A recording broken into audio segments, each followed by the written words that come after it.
شاہ عبدالعزیز رحمۃ اللہ علیہ سے کسی نے کہا کہ آپ کا قرآن اتنا ثقیل نہیں ہے جتنا ہمارا انجیل ثقیل ہے۔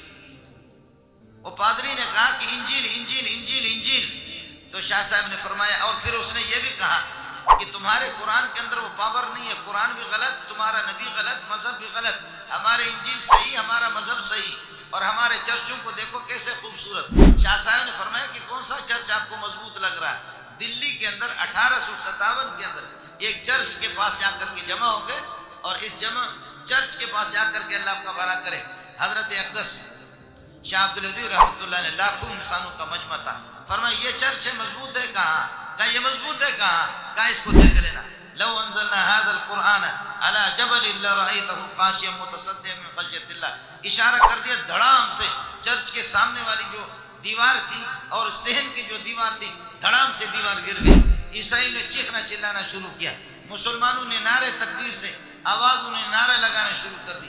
شاہ صاحب رحمۃ اللہ نے فرمایا کہ صبر کرو، دوسری مرتبہ آیت پڑھ کر کے چرچ کی طرف اشارہ کروں گا، انشاءاللہ اس کے بلاک بھی تمہیں زمین پر نہیں ملے گا۔ اس کے بعد پھر فرمایا کہ اب مسئلہ سمجھ میں آیا نہیں آیا، اب مسئلہ سمجھ میں آیا نہیں آیا۔